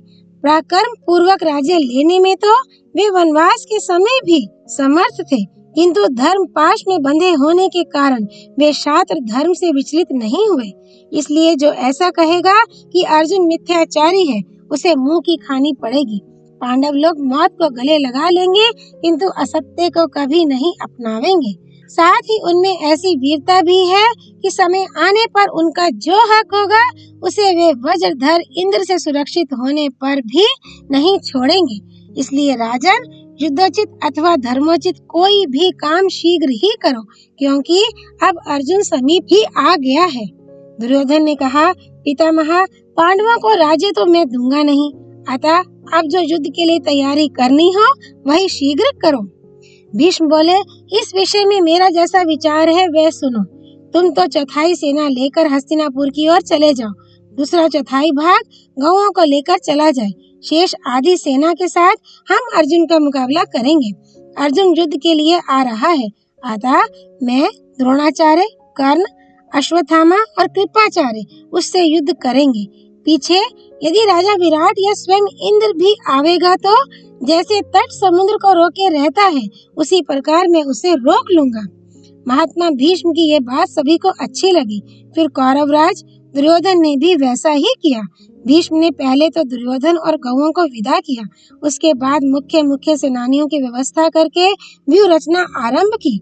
उन्होंने कहा, द्रोण जी, आप तो बीच में खड़े होइए, अश्वत्थामा बाईं ओर रहे, मतिमान कृपाचार्य सेना के दाहिने पार्श्व की रक्षा करें, कर्ण कवच धारण करके सेना के आगे खड़े हों और मैं सारी सेना के पीछे रहकर उसकी रक्षा करूंगा। अध्याय 218। अर्जुन का दुर्योधन के सामने आना, विकर्ण और कर्ण को पराजित करना तथा उत्तर को कौरव वीरों का परिचय देना। वैशंपायन जी कहते हैं, इस प्रकार जब कौरव सेना की व्यूह रचना हो गई तो तुरंत ही अर्जुन अपने रथ की घरघराहट से आकाश को गुंजायमान करते हुए आ गए। ये सब देखकर द्रोणाचार्य ने कहा, वीरों देखो, दूर से ही वह अर्जुन की ध्वजा का अग्रभाग दिख रहा है। ये उसी के रथ की घरघराहट है और उसकी ध्वजा पर बैठा हुआ वानर ही किलकारी मार रहा है। इस उत्तम रथ पर बैठा हुआ ये महारथी अर्जुन ही वज्र के समान कठोर टंकार करने वाले गांडीव धनुष को खींच रहा है। देखो, एक साथ ही ये 2 बाण मेरे पैरों पर आकर गिरे हैं और 2 मेरे कानों को स्पर्श करते हुए निकल गए हैं। इस समय वह अनेकों अतिमानुष कर्म करके वनवास से लौटा है, इसलिए इनके द्वारा वह मुझे प्रणाम करता है और मुझसे कुशल समाचार पूछता है। अपने बंधु बांधवों के अत्यंत प्रिय अर्जुन को आज हमने बहुत दिनों पर देखा है। इधर अर्जुन ने कहा, सारथे, तुम रथ को कौरव सेना से इतनी दूरी पर ले चलो जितनी दूर की एक बाण जाता है। वहां से मैं देखूंगा कि कुरुकुलाधम दुर्योधन कहाँ है। इसके बाद अर्जुन ने सारी सेना पर दृष्टि डालकर देखा, किंतु उन्हें दुर्योधन कहीं दिखाई नहीं दिया। तब वे कहने लगे, मुझे दुर्योधन तो यहाँ दिखाई नहीं देता। मालूम होता है वह दक्षिणी मार्ग से गौएं लेकर अपने प्राण बचाने के लिए हस्तिनापुर की ओर भाग गया है। अच्छा, इस रथ सेना को तो छोड़ दो, उस ओर चलो जिधर दुर्योधन गया है। अर्जुन की आज्ञा पाकर उत्तर ने उसी ओर को रथ हाँक दिया जिधर दुर्योधन गया था। दुर्योधन के पास पहुंचकर अर्जुन अपना नाम सुनाकर उसकी सेना पर टिड्डियों के समान बाण बरसाने लगे। उनके छोड़े हुए बाणों से ढक जाने के कारण पृथ्वी और आकाश दिखाई देने बंद हो गए। अर्जुन के शंख की ध्वनि, रथ के पहियों की घरघराहट, गांडीव की टंकार और उनकी ध्वजा में रहने वाले दिव्य प्राणियों के शब्द से पृथ्वी कांप उठी तथा गौएं पूंछ उठाकर रंभाती हुई सब ओर से लौटकर दक्षिण की ओर भागने लगी। वैशंपायन जी कहते हैं, अर्जुन धनुर्धारियों में श्रेष्ठ था। उसने शत्रु सेना को बड़े वेग से दबाकर गौओं को जीत लिया। इसके बाद युद्ध की इच्छा से वह दुर्योधन की ओर चला। कौरव वीरों ने देखा गौएं तो तीव्र गति से विराट नगर की ओर भाग गईं और अर्जुन सफल होकर दुर्योधन की ओर बढ़ा आ रहा है तो वे बड़ी शीघ्रता से वहां आ पहुंचे।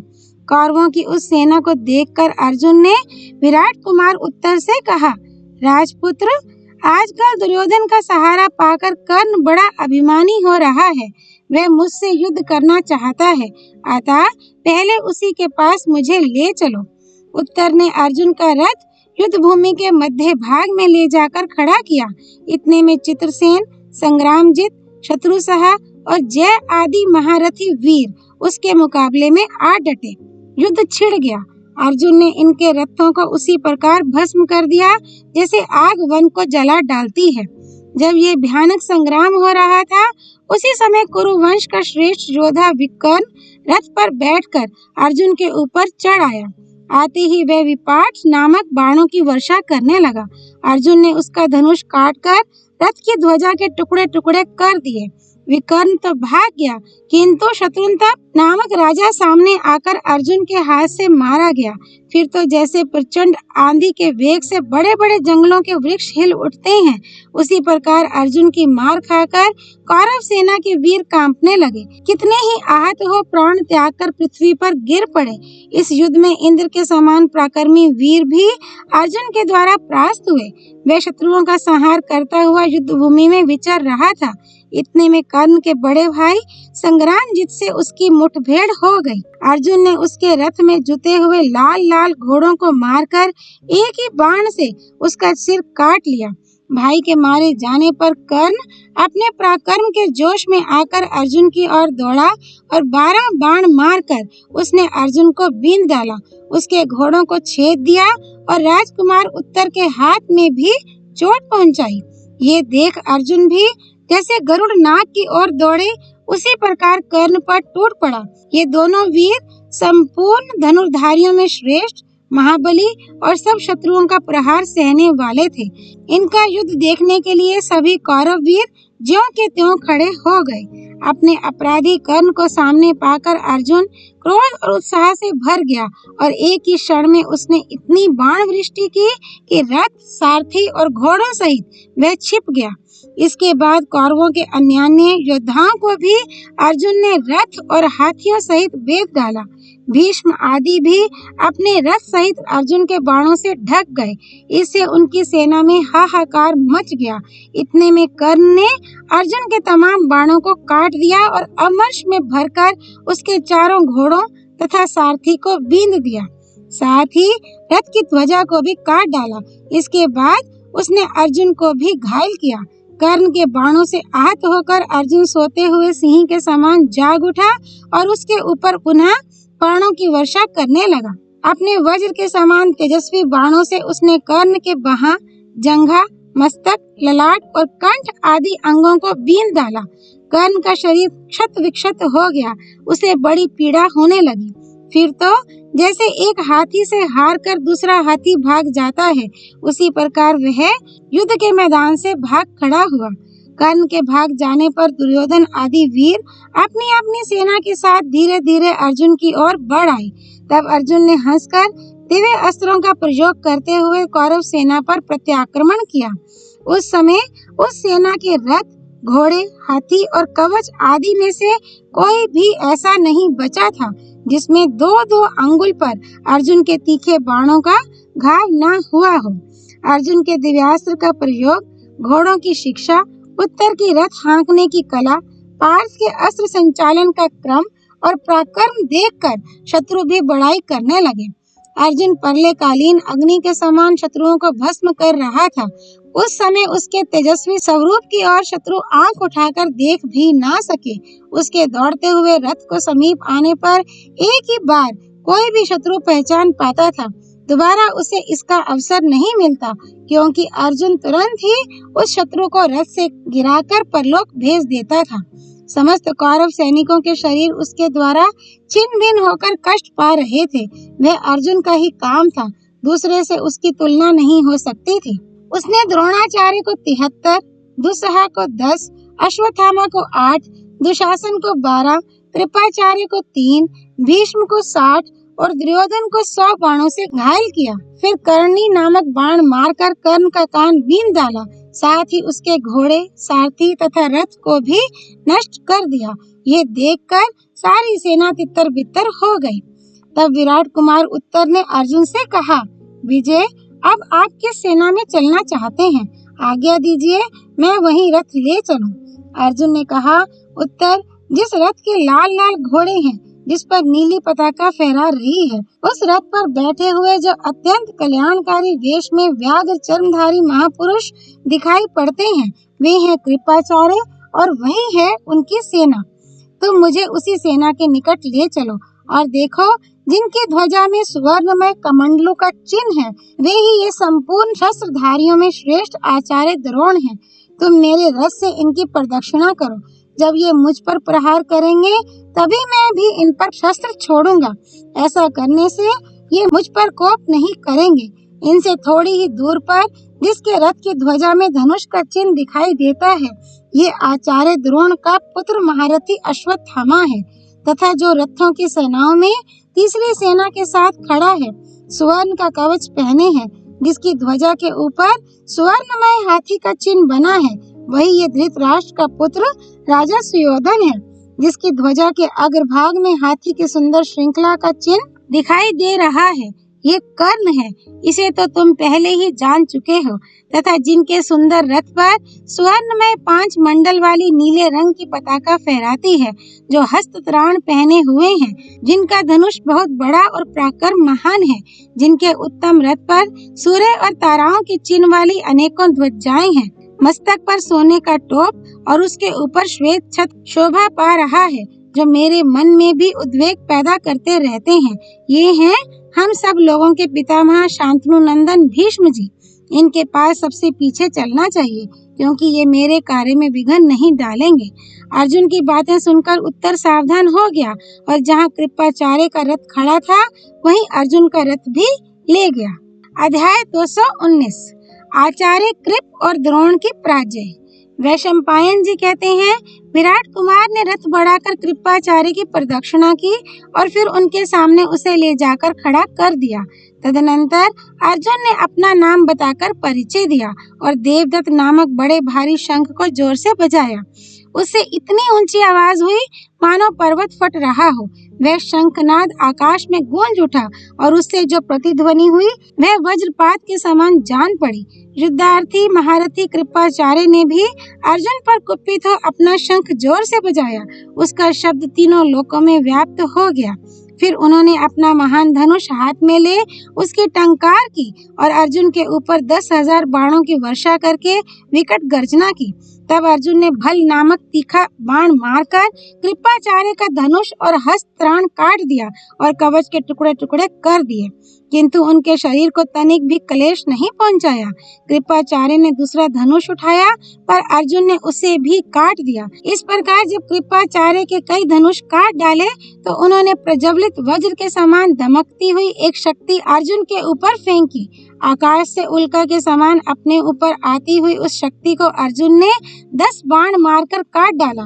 फिर एक बाण से कृपाचार्य के रथ का जुआ काट दिया। 4 बाणों से चारों घोड़े मार दिए और छठे बाण से सारथी का सिर धड़ से अलग कर दिया।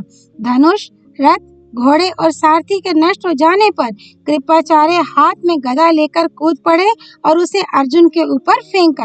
यद्यपि कृपाचार्य ने उस गदा को बहुत संभल कर चलाया था तो भी अर्जुन ने बाण मारकर उसे उल्टे लौटा दिया।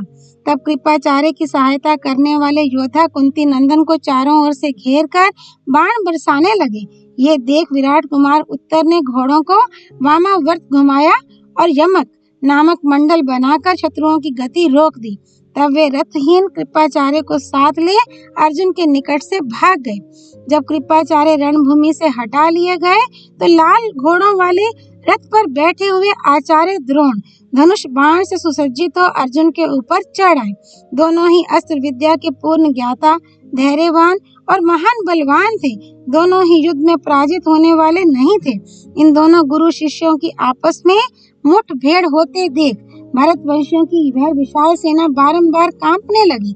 महारथी अर्जुन अपना रथ द्रोणाचार्य के पास ले गया और अत्यंत हर्ष में भरकर मुस्कुराते हुए उसने गुरु को प्रणाम करके कहा, युद्ध में सदा ही विजय पाने वाले गुरुदेव, हम लोग आज तक तो वन में भटकते रहे हैं, अब शत्रुओं से बदला लेना चाहते हैं। आपको हम लोगों पर क्रोध नहीं करना चाहिए। जब तक आप मुझ पर प्रहार नहीं करेंगे मैं भी आप पर अस्त्र नहीं छोड़ूंगा। ऐसा मैंने निश्चय कर लिया है, इसलिए पहले आप ही मुझ पर प्रहार करें। तब आचार्य द्रोण ने अर्जुन को लक्ष्य करके 21 बाण मारे। वे बाण अभी पहुंचने भी नहीं पाए थे कि अर्जुन ने बीच में ही काट डाले। इसके बाद उन्होंने अर्जुन के रथ पर 1000 बाणों की वर्षा करते हुए अपना अद्भुत हस्त लाघव दिखलाया तथा उनके श्वेत वर्ण वाले घोड़ों को भी घायल किया। इस प्रकार दोनों पर समान भाव से बाण वर्षा करने लगे। दोनों ही विख्यात पराक्रमी और अत्यंत तेजस्वी थे। दोनों का वेग वायु के समान तीव्र था और दोनों ही दिव्यास्त्रों का प्रयोग जानते थे। अतः बाणों की झड़ी लगाते हुए वे वहां खड़े हुए राजाओं को मोहित करने लगे। युद्ध के मुहाने पर खड़े हुए वीर विस्मय के साथ कहते थे, भला अर्जुन के सिवा दूसरा कौन है जो युद्ध में द्रोणाचार्य का सामना कर सके। क्षत्रिय का धर्म भी कितना कठोर है जिसके कारण अर्जुन को गुरु के साथ लड़ना पड़ रहा है। द्रोणाचार्य इंद्र, वायव्य और अग्नि आदि जो अस्त्र अर्जुन पर छोड़ते थे उन सबको वह दिव्यास्त्रों के द्वारा नष्ट कर देता था। आकाशचारी देवता आचार्य द्रोण की प्रशंसा करते हुए कहते, सब दैत्यों और देवताओं पर विजय पाने वाले प्रबल प्रतापी अर्जुन के साथ जो द्रोणाचार्य ने युद्ध किया ये बड़ा ही दुष्कर कार्य है। अर्जुन को युद्ध कला की अच्छी शिक्षा मिली थी। वह निशाना मारने में कभी चूकता नहीं था। उसके हाथों में बड़ी फुर्ती थी और वह दूर तक अपने बाण फेंकता था। ये सब देखकर आचार्य द्रोण को भी बड़ा विस्मय होता। गांडीव धनुष को ऊपर उठाकर अमर्ष में भरा हुआ अर्जुन जब दोनों हाथों से खींचता, उस समय टिड्डियों के समान बाणों की वर्षा से आकाश छा जाता और देखने वाले आश्चर्य में पड़कर धन्य धन्य कहकर उसकी सराहना करने लगते थे। जब आचार्य के रथ के पास लाखों बाणों की वर्षा होने लगी और वे रथ सहित ढक गए, तब उस सेना में बड़ा हाहाकार मच गया। द्रोणाचार्य के रथ की ध्वजा कट गई थी, कवच के टुकड़े टुकड़े हो गए थे और उनका शरीर भी बाणों से क्षत विक्षत हो रहा था। अतः वे जरा सा मौका मिलते ही अपने शीघ्रगामी घोड़ों को हाँक कर तुरंत रणभूमि से बाहर हो गए। अध्याय 220। अर्जुन के साथ अश्वत्थामा और कर्ण का युद्ध तथा उनकी पराजय। वैशंपायन जी कहते हैं, तदनंतर अश्वत्थामा ने अर्जुन के ऊपर धावा किया। जैसे मेघ पानी बरसाता है, उसी प्रकार उसके धनुष से बाणों की वृष्टि होने लगी। उसका वेग वायु के समान प्रचंड था, तो भी अर्जुन ने सामना करके उसे रोक दिया और उसके घोड़ों को अपने बाणों से मारकर अधमरा कर दिया। घायल हो जाने के कारण उन्हें दिशा का भान न रहा। महाबली अश्वत्थामा ने भी अर्जुन की जरा सी असावधानी देख एक बाण मारा और उसके धनुष की प्रत्यंचा काट दी।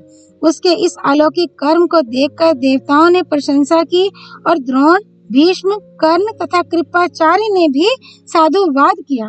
तत्पश्चात अश्वत्थामा ने अपना श्रेष्ठ धनुष तानकर अर्जुन की छाती में कई बाण मारे। अर्जुन खिलखिलाकर हंस पड़ा और उसने गांडीव को बलपूर्वक झुकाकर तुरंत ही उस पर नई प्रत्यंचा चढ़ा दी। फिर उन दोनों में रोमांचकारी युद्ध आरंभ हो गया। दोनों ही शूरवीर थे, इसलिए अपने सर्पाकार प्रज्वलित बाणों से वे एक दूसरे पर चोट करने लगे। महात्मा अर्जुन के पास 2 दिव्य तरकस थे, जिसमें कभी बाणों की कमी नहीं होती थी, इसलिए वह युद्ध में पर्वत के समान अचल था। इधर अश्वत्थामा जल्दी जल्दी प्रहार कर रहा था, इसलिए उसके बाण समाप्त हो गए। अतः उसकी अपेक्षा अर्जुन का जोर अधिक रहा। यह देखकर कर्ण ने अपने धनुष की टंकार की। उसकी आवाज सुनकर अर्जुन ने जब उधर देखा तो कर्ण पर उसकी दृष्टि पड़ी। देखते ही अर्जुन क्रोध में भर गया और कर्ण को मार डालने की इच्छा से आंखें फाड़ फाड़ कर उसकी ओर देखने लगा। फिर अश्वत्थामा को छोड़कर उसने सहसा कर्ण पर धावा किया और निकट जाकर कहा, कर्ण, तू सभा में जो बहुत ठीक हाँकता था कि युद्ध में मेरे समान कोई है ही नहीं, उसे सत्य करके दिखाने का आज यह अवसर प्राप्त हुआ है। मुझसे मुकाबला हुए बिना ही जो तू बड़ी बड़ी बातें बना चुका है, आज इन कौरवों के बीच मेरे साथ युद्ध करके उसको सत्य सिद्ध कर। याद है, सभा के बीच में दुष्ट लोग द्रौपदी को कष्ट पहुंचा रहे थे और तू तमाशा देख रहा था। आज उस अन्याय का फल भोग। उन दिनों धर्म के बंधन में बंधे रहने के कारण मैंने सब कुछ सहन कर लिया था, किंतु आज उस क्रोध का फल इस युद्ध में मेरी विजय के रूप में तू देख। कर्ण ने कहा, अर्जुन, तू जो कहता है उसे करके दिखा। बातें बहुत बढ़ बढ़ कर बनाता है, पर काम जो तूने किया है वह किसी से छिपा नहीं है। पहले जो कुछ तूने सहन किया है उसमें तेरी असमर्थता ही कारण थी। हाँ, आज से यदि देखूंगा तो तेरा पराक्रम भी मान लूंगा और मुझसे लड़ने की जो तेरी इच्छा है ये तो अभी अभी हुई है, पुरानी नहीं जान पड़ती। अच्छा, आज तो मेरे साथ युद्ध कर और मेरा बल भी देख। अर्जुन ने कहा, राधा पुत्र, अभी थोड़ी ही देर हुई तो मेरे सामने युद्ध से भाग गया था, इसीलिए तेरी जान बच गई। केवल तेरा छोटा भाई ही मारा गया।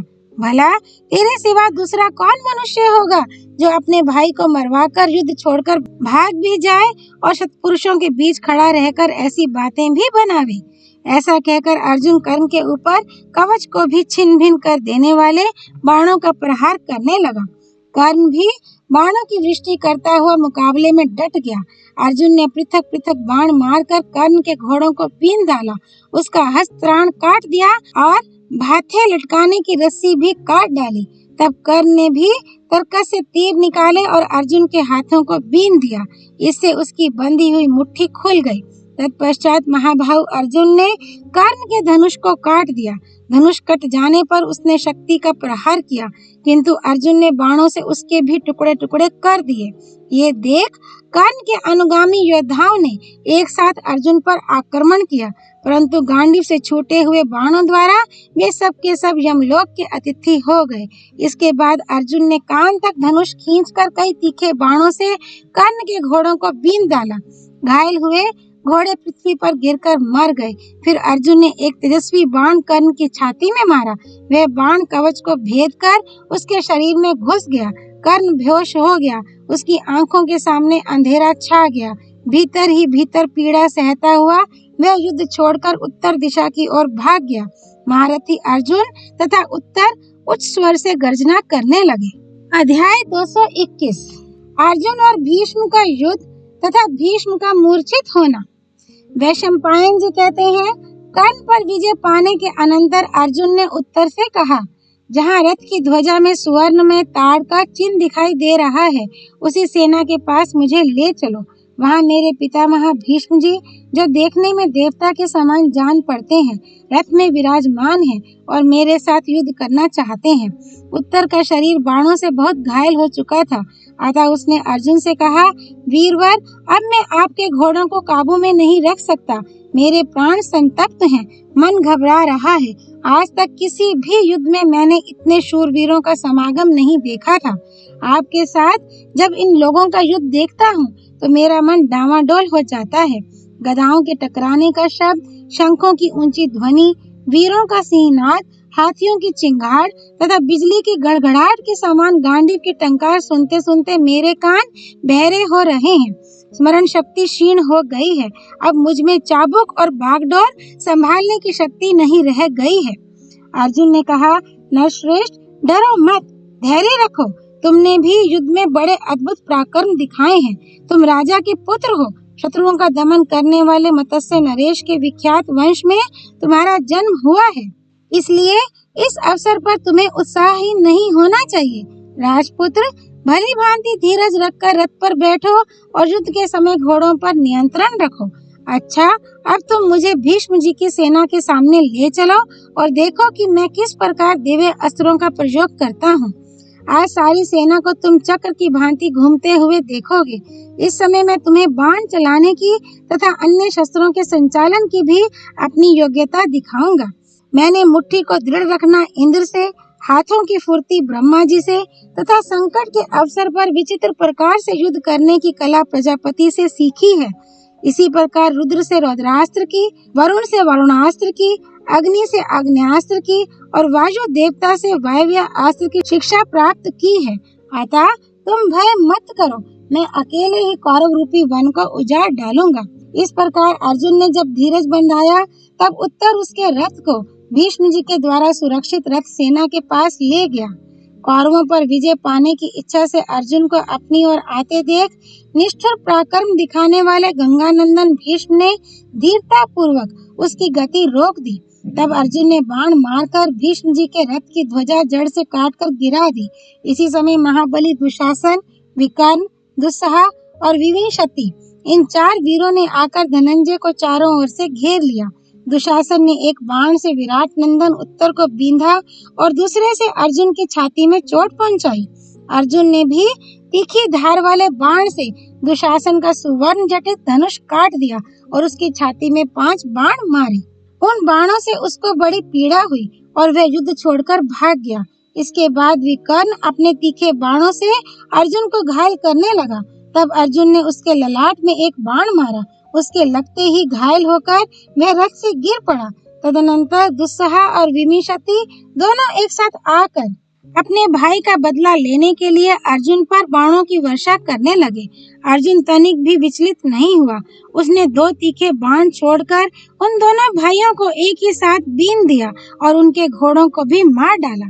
जब सेवकों ने देखा कि दोनों के घोड़े मर गए और शरीर घायल होकर लहूलुहान हो रहे हैं, तो वे उन्हें दूसरे रथ पर बिठाकर युद्ध भूमि से हटा ले गए और जिसका निशाना कभी खाली नहीं जाता था, वह महाबली अर्जुन रणभूमि में चारों ओर घूमने लगा।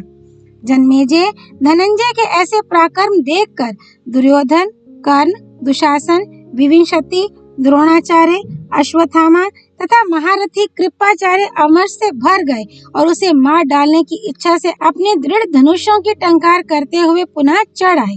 वहां आकर सब एक साथ अर्जुन पर बाण बरसाने लगे। उनके दिव्यास्त्रों से सब ओर से आच्छन्न हो जाने के कारण उसके शरीर का 2 अंगुल भाग भी ऐसा नहीं बचा था जिस पर बाण न लगे हों। ऐसी अवस्था में अर्जुन ने तनिक हंसकर अपने गांडीव धनुष पर ऐन्द्र अस्त्र का संधान किया और बाणों की झड़ी लगाकर समस्त कौरवों को ढक दिया। वर्षा होते समय जैसे बिजली आकाश में चमक कर संपूर्ण दिशाओं और भूमंडल को प्रकाशित करती है, उसी प्रकार गांडीव धनुष से छूटे हुए बाणों द्वारा 10 दिशाएं आच्छन्न हो गईं। रणभूमि में खड़े हुए हाथी सवार और रथी सब मूर्छित हो गए। सबका उत्साह ठंडा पड़ गया, किसी को होश न रहा। सारी सेना तितर बितर हो गई। सभी योद्धा जीवन से निराश होकर चारों ओर भागने लगे। ये देखकर शांतनु नंदन भीष्म जी ने सुवर्ण जटित धनुष और मर्म भेदी बाण लेकर अर्जुन के ऊपर धावा किया। उन्होंने अर्जुन की ध्वजा पर फुफकारते हुए सर्पों के समान 8 बाण मारे। उनसे ध्वजा पर स्थित हुए वानर को बड़ी चोट पहुंची और उसके अग्रभाग में रहने वाले भूत भी घायल हुए। तब अर्जुन ने एक बहुत बड़े भाले से भीष्म जी का छत्र काट डाला। कटते ही वह पृथ्वी पर गिर पड़ा। साथ ही उसने उनकी ध्वजा पर भी बाणों से आघात किया और शीघ्रता पूर्वक उनके घोड़ों को, पार्श्व रक्षक को तथा सारथी को भी घायल कर दिया। भीष्म पितामह इस बात को सहन नहीं कर सके। वे अर्जुन पर दिव्यास्त्रों का प्रयोग करने लगे। जवाब में अर्जुन ने भी दिव्यास्त्रों का प्रहार किया। उस समय इन दोनों वीरों में बलि और इंद्र के समान रोमांचकारी संग्राम होने लगा। कौरव प्रशंसा करते हुए कहने लगे, भीष्म जी ने अर्जुन के साथ जो युद्ध ठाना है वह बड़ा ही दुष्कर कार्य है। अर्जुन बलवान है, तरुण है, रण कुशल और फुर्ती करने वाला है। भला युद्ध में भीष्म और द्रोण के सिवा दूसरा कौन इसके वेग को सह सकता है। अर्जुन और भीष्म दोनों ही महापुरुष उस युद्ध में प्राजापते, इंद्र, आग्नेय, रौद्र, वारुण, कुबेर, यामे और वायव्य आदि दिव्यास्त्रों का प्रयोग करते हुए विचर रहे थे। अर्जुन और भीष्म सभी अस्त्रों के ज्ञाता थे। पहले तो इनमें दिव्यास्त्रों का युद्ध हुआ, इसके बाद बाणों का संग्राम छिड़ा। अर्जुन ने भीष्म का सुवर्णमय धनुष काट दिया। तब महारथी भीष्म ने एक ही क्षण में दूसरा धनुष लेकर उस पर प्रत्यंचा चढ़ा दी और क्रुद्ध होकर वे अर्जुन के ऊपर बाणों की वर्षा करने लगे। उन्होंने अपने बाणों से अर्जुन की बाईं पसली बीन डाली। तब उसने भी हंसकर तीखी धार वाला एक बाण मारा और भीष्म का धनुष काट दिया। इसके बाद 10 बाणों से उनकी छाती बीन डाली। इससे भीष्म जी को बड़ी पीड़ा हुई और वे रथ का कुबर थाम कर देर तक बैठे रह गए। भीष्म जी को अचेत जानकर सारथी को अपने कर्तव्य का स्मरण हुआ और वह उनकी रक्षा के लिए उन्हें युद्ध भूमि से बाहर ले गया। अध्याय 222। दुर्योधन की पराजय, कौरव सेना का मोहित होना और कुरु देश को लौटना। वैशंपायन जी कहते हैं, जब भीष्म जी संग्राम का मुहाना छोड़कर रण से बाहर हो गए, उस समय दुर्योधन अपने रथ की पताका फहराता तथा गरजता हुआ हाथ में धनुष ले धनंजय के ऊपर चढ़ आया। उसने कान तक धनुष खींचकर अर्जुन के ललाट में बाण मारा। वह बाण ललाट में धंस गया और उससे गरम गरम रक्त की धारा बहने लगी। इससे अर्जुन का क्रोध बढ़ गया और वह विषाग्नि के समान तीखे बाणों से दुर्योधन को बींधने लगा। इस प्रकार अर्जुन दुर्योधन को और दुर्योधन अर्जुन को बीनते हुए आपस में युद्ध करने लगे। तत्पश्चात अर्जुन ने एक बाण मारकर दुर्योधन की छाती छेद दी और उसे घायल कर दिया। फिर उन्होंने कौरवों के मुख्य योद्धाओं को मार भगाया। योद्धाओं को भागते देख दुर्योधन ने भी अपना रथ पीछे लौटाया और युद्ध से भागने लगा। अर्जुन ने देखा दुर्योधन का शरीर घायल हो गया है और वह मुंह से रक्त वमन करता हुआ बड़ी तेजी के साथ भागा जा रहा है। तब उसने युद्ध की इच्छा से अपनी भुजाएं ठोंक कर दुर्योधन को ललकारते हुए कहा, धृतराष्ट्र नंदन, युद्ध में पीठ दिखाकर क्यों भागा जा रहा है? अरे, इससे तेरी विशाल कीर्ति नष्ट हो रही है। तेरे विजय के बाजे जैसे पहले बजते थे वैसे अब नहीं बज रहे हैं। तूने जिन्हें राज्य से उतार दिया है उन्हीं धर्मराज युधिष्ठिर का आज्ञाकारी ये मध्यम पांडव अर्जुन युद्ध के लिए खड़ा है। जरा पीछे फिरकर मुंह तो दिखा। राजा के कर्तव्य का तो स्मरण कर। वीर पुरुष दुर्योधन, अब आगे पीछे तेरा कोई रक्षक नहीं दिखाई देता, इसलिए भाग जा और इस पांडव के हाथ से अपने प्यारे प्राणों को बचा ले। इस प्रकार युद्ध में महात्मा अर्जुन के ललकारने पर अंकुश की चोट खाए हुए मत गजराज के समान दुर्योधन लौट पड़ा। अपने शत विक्षत शरीर को किसी तरह संभालकर उसे पुनः युद्ध में आते देख कर्ण उत्तर ओर से उसकी रक्षा करता हुआ अर्जुन के मुकाबले में आ गया। पश्चिम से उसकी रक्षा करने के लिए भीष्म जी धनुष चढ़ाए लौट आए। द्रोणाचार्य, कृपाचार्य, विमिशति और दुशासन और अपने बड़े बड़े धनुष लिए शीघ्र ही आए। दिव्य अस्त्र धारण किए हुए उन योद्धाओं ने अर्जुन को चारों ओर से घेर लिया और जैसे बादल पहाड़ के ऊपर सब ओर से पानी बरसाते हैं, उसी प्रकार वे उस पर बाणों की वर्षा करने लगे। अर्जुन ने अपने अस्त्र छोड़कर शत्रुओं के अस्त्रों का निवारण कर दिया और कौरवों को लक्ष्य करके सम्मोहन नामक अस्त्र प्रकट किया, जिसका निवारण होना कठिन था। इसके बाद उसने भयंकर आवाज करने वाले अपने शंख को दोनों हाथों से थामकर उच्च स्वर से बजाया। उसकी गंभीर ध्वनि से दिशा विदिशा, भूलोक तथा आकाश गूंज उठे। अर्जुन के बजाए हुए उस शंख की आवाज सुनकर कौरव वीर बेहोश हो गए। उनके हाथों से धनुष और बाण गिर पड़े तथा वे सभी परम शांत निश्चेष्ट हो गए। उन्हें अचेत हुए देख अर्जुन को उत्तरा की बात का स्मरण हो आया। अतः उसने उत्तर से कहा, राजकुमार, जब तक इन कौरवों को होश नहीं आता तब तक ही तुम सेना के बीच से निकल जाओ और द्रोणाचार्य तथा कृपाचार्य के श्वेत, कर्ण के पीले तथा अश्वत्थामा एवं दुर्योधन के नीले वस्त्र लेकर लौट आओ। मैं समझता हूँ पितामह भीष्म जी सचेत हैं, क्योंकि वे इस मोहनास्त्र को निवारण करना जानते हैं। इसलिए उनके घोड़ों को अपनी बाईं ओर छोड़कर जाना, क्योंकि जो होश में है उनसे इसी प्रकार सावधान होकर चलना चाहिए। अर्जुन के ऐसा कहने पर विराट कुमार उत्तर घोड़ों की बागडोर छोड़कर रथ से कूद पड़ा और महारथियों के वस्त्र ले पुनः शीघ्र ही उस पर आ बैठा। तदनंतर वह रथ हाँककर अर्जुन को युद्ध के घेरे से बाहर ले चला। इस प्रकार अर्जुन को जाते देख भीष्म जी उसे बाणों से मारने लगे। तब अर्जुन ने भी उनके घोड़ों को मारकर उन्हें भी 10 बाणों से बीन दिया। इसके बाद सारथी के भी प्राण ले लिए। फिर उन्हें युद्ध भूमि में छोड़कर वह रथियों के समूह से बाहर आ गया। उस समय बादलों से प्रकट हुए सूर्य की भांति उसकी शोभा हुई। इसके बाद सभी कौरव वीर धीरे धीरे होश में आ गए। दुर्योधन ने जब देखा कि अर्जुन युद्ध के घेरे से बाहर होकर अकेले खड़ा है, तो वह भीष्म जी से घबराहट के साथ बोला, पितामह, ये आपके हाथ से कैसे बच गया? अब भी इसका मान मर्दन कीजिए, जिससे छूटने ना पावे। भीष्म ने हंसकर कहा, कुरुराज, जब तू अपने विचित्र धनुष और बाणों को त्याग कर यहाँ अचेत पड़ा हुआ था, उस समय तेरी बुद्धि कहाँ थी? पराक्रम कहाँ चला गया था? अर्जुन कभी निर्दयता का व्यवहार नहीं कर सकता। उसका मन कभी पापाचार में प्रवृत्त नहीं होता।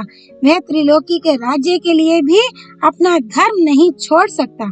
यही कारण है कि उसने इस युद्ध में हम सब लोगों के प्राण नहीं लिए। अब तू शीघ्र ही कुरु देश को लौट चल। अर्जुन भी गौओं को जीतकर लौट जाएगा। मोहवश अब अपने स्वार्थ का भी नाश ना कर। सबको अपने लिए हितकर कार्य ही करना चाहिए। पितामह के ये हितकारी वचन सुनकर दुर्योधन को अब इस युद्ध में किसी लाभ की आशा न रही। वह भीतर ही भीतर अत्यंत अमर्ष का भार लिए लंबी सांसें भरता हुआ चुप हो गया। अन्य योद्धाओं को भी भीष्म का वह कथन हितकर प्रतीत हुआ। युद्ध करने से तो अर्जुन रूपी अग्नि उत्तरोत्तर प्रज्वलित ही होती जाती थी। इसलिए दुर्योधन की रक्षा करते हुए सबने लौट जाने की ही राय पसंद की। कौरव वीरों को लौटते देख अर्जुन को बड़ी प्रसन्नता हुई। उसने अपने पितामह शांतनु नंदन भीष्म और आचार्य द्रोण के चरणों में सिर झुकाकर प्रणाम किया तथा अश्वत्थामा, कृपाचार्य और अन्यान्य माननीय कुरुवंशियों को बाणों की विचित्र रीति से नमस्कार किया। फिर एक बाण मारकर दुर्योधन के रत्न जटित मुकुट को काट डाला। इस प्रकार माननीय वीरों का सत्कार कर उसने गांडीव धनुष की टंकार से जगत को गुंजायमान कर दिया। इसके बाद सहसा देवदत्त नामक शंख बजाया, जिसे सुनकर शत्रुओं का दिल दहल गया। उस समय अपने रथ की सुवर्ण माला मंडित ध्वजा से समस्त शत्रुओं का तिरस्कार करके अर्जुन विजयोल्लास से सुशोभित हो रहा था। जब कौरव चले गए तो अर्जुन ने प्रसन्न होकर उत्तर से कहा, राजकुमार, अब घोड़ों को लौटाओ। तुम्हारी गौओं को हमने जीत लिया और शत्रु भाग गए, इसलिए अब आनंद पूर्वक अपने नगर की ओर चलो। कौरवों का अर्जुन के साथ होने वाला ये अद्भुत युद्ध देखकर देवता लोग बड़े प्रसन्न हुए और अर्जुन के पराक्रम का स्मरण करते हुए अपने अपने लोक को चले गए। ओम तत्सत। नर नारायण स्वरूप भगवान श्री कृष्ण की जय। भगवती सरस्वती देवी की जय। भगवान व्यासावतार श्री कृष्ण द्वैपायन की जय। श्री हरि अर्पणमस्तु।